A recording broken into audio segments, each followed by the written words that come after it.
On the anniversary of the deadly terrorist attacks on September 11th, the names of all 2,977 victims are read from the World Trade Center site. Because of the magnitude of this date in history, everyone immediately remembers the emotions they felt that day, where they were, what they were doing when they first heard the news. And when everybody finally fell asleep for the night, they woke up the next day, maybe looking for any update, for some answers to questions that they may have had when they went to sleep, but everyone's focus was still on what had happened in Lower Manhattan. However, what a lot of people don't know is that there was a homicide that was committed in Brooklyn in the closing minutes of that tragic day. And because of how limited police resources were on that day, it still remains an unsolved case. Anyone who died as a result of the terror attacks weren't classified as homicide victims in crime statistics. So today, I'm going to share with you the story of the lone homicide committed on September 11th, 2001. Let's get into it.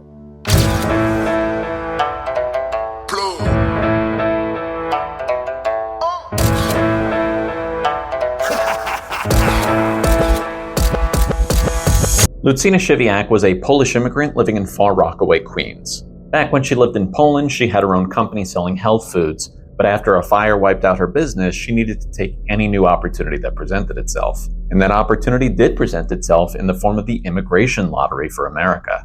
The Immigration and Nationality Act makes 55,000 immigrant visas available every year in attempts to diversify the United States. More than 11 million people apply for this every year, and in 1994, Lucina was one of the lucky ones that got to come to the US. However, that did mean that she had to leave behind her friends, her family, including her younger brother Henrik. As a child, Henrik was always a big participant in school, but he'd often sleep through his alarms, so his teachers would literally come to his house to wake him up and tell him to come to school. He also loved sciences, as did the woman that he would eventually marry. Henrik met his future wife Eva when they were only 5 years old. The two of them were so inseparable as children that eventually a love story blossomed. They married in 1981 and then went on very different career paths from there. Henrik served 2 years in the Polish army before becoming a railroad inspector for the Polish State Railways, and Eva got a PhD in biology and became a teacher. They also had 2 children, first a daughter named Gabriella, and 7 years later, a son named Adam. Henrik had this dream of building a house by hand for himself and his family, but obviously you need money to do that, and unfortunately in October of 2000, Henrik was laid off. On top of that, Poland was suffering through somewhat of an economic downturn, so this misfortune led Henrik to believe that maybe his calling was to go to America and send money back to his family. That way they could save up money to build this house. And the wonderful thing about this plan was that his older sister was already living in New York, so this seemed like the perfect idea. He gathered his belongings, he said goodbye to his wife, he said goodbye to his children, who would have been 16 and 9 years old at the time. Little did they know that they would never see Henrik again.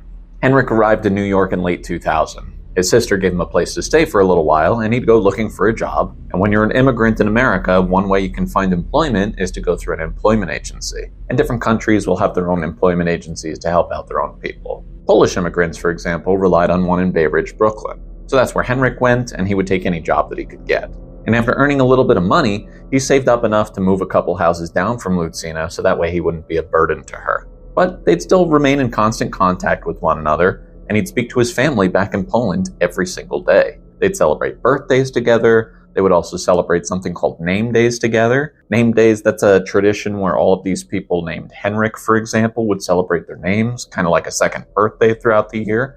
And every month, Henrik would send his family a few $100s to stow away.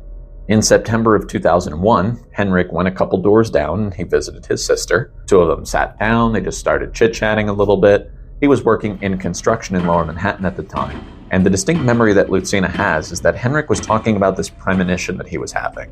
And in this premonition, he said he was going to die very soon. Lucina didn't really think anything of it at the time because these weren't suicidal thoughts or anything.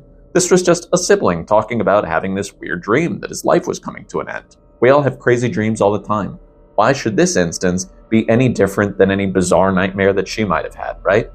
Well, of course, a few days later was September 11th. That morning, Henrik got up, he got dressed and left his apartment. He took the long subway ride from South Queens to Lower Manhattan. This was over an hour-long commute, and he needed to be in for 7 a.m., so he would have been up pretty early.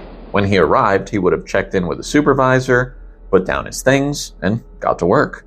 The day started off just like any other. Beautiful September morning, clear, temperature right around 65 degrees Fahrenheit. But at 8:46 a.m., everything came to a halt as Henrik looked up and watched as American Airlines Flight 11 slammed into the North Tower of the World Trade Center.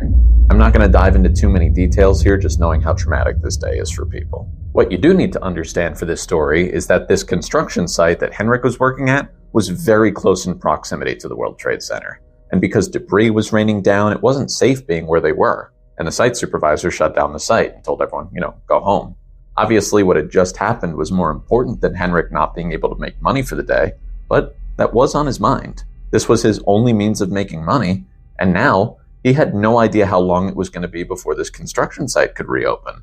He didn't think he could wait that long, and so his immediate thought was that he needed to go find another job. So his mission now was to go home and regroup. The Manhattan subways were almost immediately shut down, so no trains in or out of Manhattan. If Henrik wanted to go home all the way to South Queens, he was going to need to get out of Manhattan on his own. But something to note here was that Henrik barely spoke any English. He was able to work and take low-level kind of classes, maybe get the gist of some American television, but trying to comprehend an evacuation of Manhattan and get home, that's a little bit of a headache for him.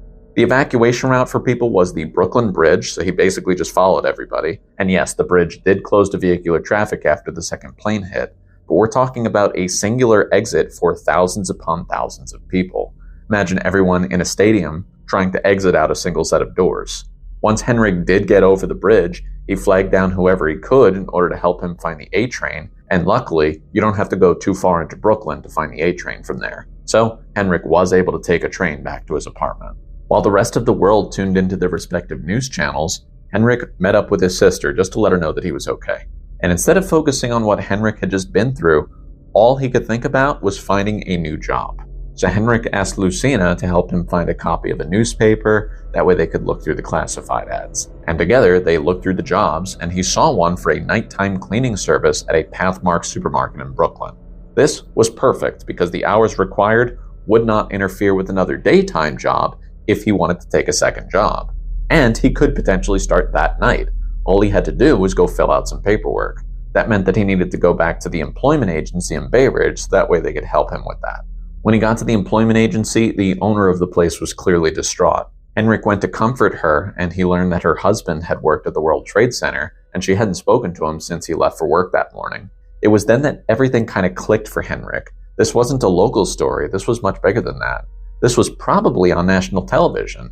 His wife and children were probably watching TV in Poland and hadn't heard from him. And for reference, Poland is about 6 hours ahead of New York. So from the agency, Henrik called his wife to let her know that he was okay, but he had witnessed one of the planes hitting the World Trade Center. She was so thankful to hear his voice and so sorry that he had witnessed it firsthand, and it was during this conversation that Eva gave Henrik some advice.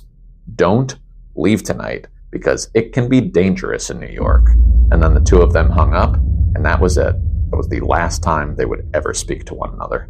At 5 a.m. on September 12, 2001, there was a knock at Lucina's door. It was a police detective informing her that her younger brother Henrik was dead. Lucina was in complete shock, like, "What do you mean he's dead? I just spoke to him yesterday." But Henrik hadn't died at the hands of the terrorists. He had been found with a single gunshot in his chest on a sidewalk in the Bedford-Stuyvesant or Bed-Stuy neighborhood in Brooklyn. And all the information that the police had for Lucina was that the attack took place around 11:30 at night. Lucina was now left with the pain of having to call Eva in Poland to tell her the news that her husband was dead and the police had no answers. However, she wasn't home. In fact, the only person who was home was Adam, Henrik's 10-year-old son. Lucina asked him to be brave, and she delivered the news. Funeral arrangements were made in Poland, and something that stuck with the entire family was the priest looking over the service had a striking resemblance to Henrik, almost as if he were in charge of his entire funeral. And since then, the family has been waiting for some answers, but they haven't come.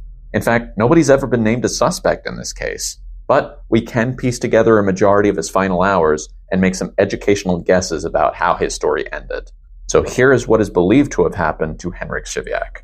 After leaving the employment agency, Henrik went home to try to figure out how to get to this supermarket. But he needed a little bit of help because he understood how the streets worked in Manhattan and parts of Queens, but Brooklyn was a different animal. He barely knew anything about Brooklyn, and so he went to his landlady for help. The supermarket was located on Albany Avenue, So the two of them looked at a map together to try to find Albany Avenue. And once they found it, Henrik's landlady pointed out that he should take the A train to Utica Avenue and then walk the rest of the way. However, this landlady did not realize that the supermarket address was in the 1500s, which was about 4 miles away from this recommended subway stop. So this was going to be a little bit of a hike for Henrik. It was still doable for him, but traveling at night and not being able to speak English very well would not be very helpful for him if he were to get lost. Next, Henrik packed a bag of clothes that he would change into once he got to work, but because he didn't know the person that he was meeting, he thought it might be a good idea to wear very distinctive clothes. That way the manager he was meeting would be able to recognize him. So he told the manager that he'd be wearing a camouflage jacket, kind of like an army jacket, matching pants, and black army boots.